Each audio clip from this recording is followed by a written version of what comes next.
ഞാൻ ഇത്ര നേരം നമ്മൾ ഒന്ന് സംസാരിച്ചെങ്കിലും എന്റെ കുടുംബത്തെ പരിചയപ്പെടുത്തിയിട്ടില്ല.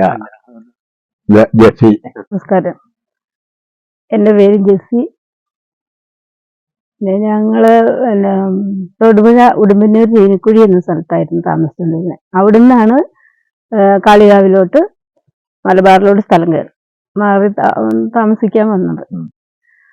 പിന്നെ അവിടുന്ന് ഒരു 2 കൊല്ലം കഴിഞ്ഞിട്ടാണ് തോന്നുന്നു കല്യാണം ആലോചന പാലക്കയത്തുനിന്ന് വന്നത്. എനിക്ക് അങ്ങനെ അധികം കല്യാണാലോചനകളൊന്നും വന്നിട്ടില്ലായിരുന്നു. അപ്പൊ വന്നു, ഇത് നടന്നു. അത് കഴിഞ്ഞ് ഞങ്ങൾ അവിടുന്ന് കല്യാണത്തിന് പാലക്കയത്തോട്ട് വരണമെങ്കിൽ നല്ല ബുദ്ധിമുട്ടി. കല്യാണത്തിന് ആ നിലമ്പൂർ ബസ് കയറി മണ്ണാർക്കാട് ഇറങ്ങി.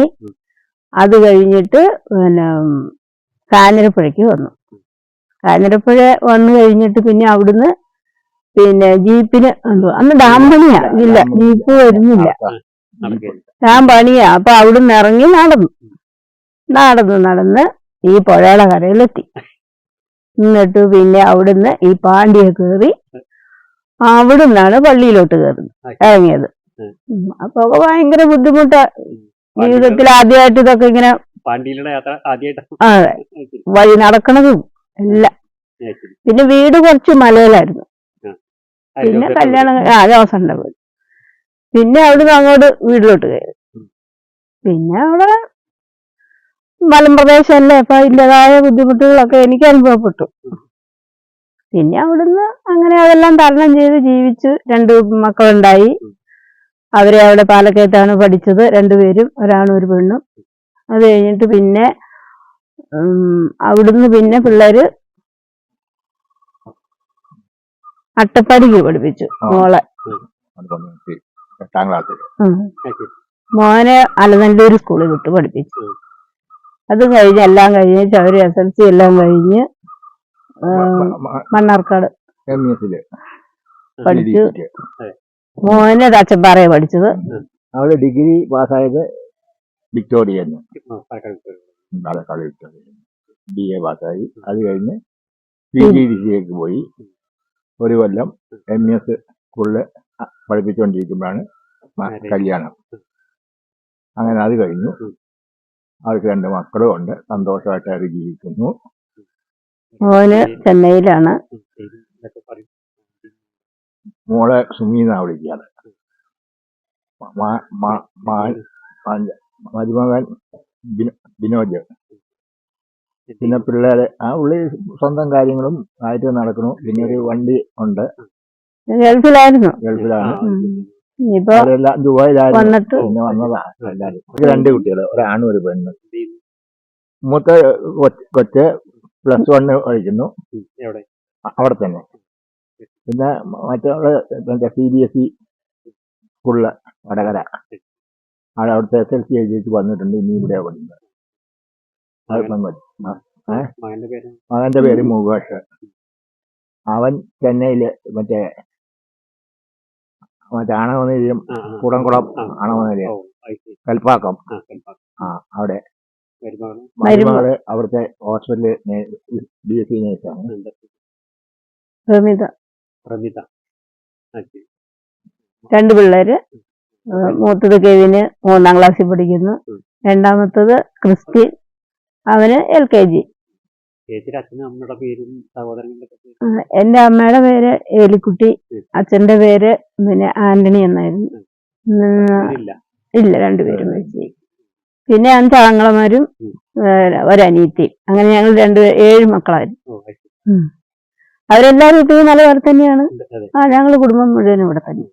കല്ലടിക്കോടാണ് ഇപ്പം തറവാട്. അവിടെ കല്ലടിക്കോട് ചുങ്കം ഭാഗത്ത്. നേരെ താഴെയുള്ള അനിയൻ മരിച്ചുപോയി, മരണപ്പെട്ടു. പിന്നെ ഒരനിയനുണ്ട്. അവനിപ്പോ വയ്യാതെ കിടക്കുകയാണ്, സുഖമില്ലാതിരിക്കുകയാണ്. പിന്നെ പെങ്ങന്മാരെ ഒരാൾ കാഞ്ഞിരപ്പുഴ ഉണ്ട്. അവളുടെ ഭർത്താവ് മരിച്ചുപോയി ആക്സിഡന്റില്. പിന്നെ മൂത്ത പെങ്ങള് പാലക്കാട് തിരുവാണി റോഡിലാണ്. എൻ്റെ അപ്പന്റെ പേര് തോമസ്, അമ്മയുടെ പേര് ഏലിയാമ്മ. അടുത്തുള്ളവരൊക്കെ വിളിക്കും തങ്കമ്മ എന്ന്. പണ്ടത്തെ ഓമന പേരുണ്ടല്ലോ. അപ്പൊ അങ്ങനെയാണ് മലബാറിലേക്ക് വന്നത്. അതെ അത് നമുക്ക് അതിനെ അവകാശപ്പെടാനില്ല. തിരുവിതാംകൂറുമായിട്ട് നമുക്ക് അവകാശപ്പെടണ്ട. പിന്നെ എന്താണെന്ന് ചോദിച്ചാൽ ഞാൻ എൻ്റെ ഈ ഭാഷ മാറാത്ത എന്താണെന്ന് ചോദിച്ചാൽ ഞാൻ ചെറുപ്പം മുതലേ ഈ തിരുവിതാംകൂറുകാരുടെ ഇടപെട്ടിട്ട് പാലക്കയത്തിന് പിന്നെ ഒരു ഗുണമുണ്ട്. ഒരു വിഭാഗം യാക്കോബൈറ്റുകാരാണെങ്കിൽ ഒരു വിഭാഗം റോമൻ കത്തോലിക്ക. പുഴയാണ് അതിന്റെ ബൗണ്ടറി. അങ്ങനെ ഒരു ഇതുകൊണ്ടത് അത് വേറെ കാര്യമല്ല. ഇരുമ്പാമുട്ടി മുഴുവൻ പിന്നെ യാക്കോബായക്കാരാ. ഒന്നോ രണ്ടോ ആർ സിക്കാരുണ്ട്. പിന്നെ തലപ്പപ്പള്ളി ചെന്ന ആർ സിക്കാരെ കാണുന്നു. അതേ സമയത്ത് ഈ കുണ്ടംപട്ടി പീനിക്കപ്പാറ എന്നൊക്കെ പറയുന്ന സ്ഥലമുണ്ടല്ലോ, അവിടെ ഇവരാരുമില്ല യാക്കോബായക്കാർ. അവരെ ഈ പള്ളിയിൽ നിന്ന് പിരിഞ്ഞുപോയി. ഈ ജോർജ് ചേട്ടൻ പണിയിച്ച ഈ പള്ളിയിൽ നിന്ന് അവര് ഇരുമ്പാമുട്ടിക്കാർ മുഴുവൻ പിരിഞ്ഞു. എന്തായാലും തച്ചമ്പാറയുടെ പ്രാദേശിക ചരിത്രവുമായി ബന്ധപ്പെട്ടിട്ട് കുറെ കാര്യങ്ങൾ ജോസേട്ടനും കുടുംബം നമ്മളോട് പങ്കുവെച്ചു. ഏതായാലും ഈ വിവരങ്ങളെല്ലാം നമുക്ക് തന്നതാണ് ജോസേട്ടനും കുടുംബത്തിന് ഞാൻ പ്രത്യേകം നന്ദി. എന്തായാലും ഞങ്ങളുടെ ഈ മധുരമിഠായി പറഞ്ഞ യൂട്യൂബ് ചാനലിൽ ഒരുപാട് പേരെ നിങ്ങൾക്ക് ഞങ്ങൾ ഈ തച്ചമ്പാറയുടെ ചരിത്രവുമായി ബന്ധപ്പെടുത്തിയിട്ട് പരിചയപ്പെടുത്തുന്നുണ്ട്. അവരുടെ അറിവുകളെല്ലാം നമ്മളെ ഇതുകൂടെ പങ്കുവെച്ചിട്ടുണ്ട്. നിങ്ങൾക്ക് എല്ലാവർക്കും ഇഷ്ടപ്പെടുകയാണെങ്കിൽ ഈ ചാനൽ സബ്സ്ക്രൈബ് ചെയ്യണം, അതുപോലെ തന്നെ ലൈക്ക് ചെയ്യണം, ഷെയർ ചെയ്യണം, കമൻറ്റ് ചെയ്യണം.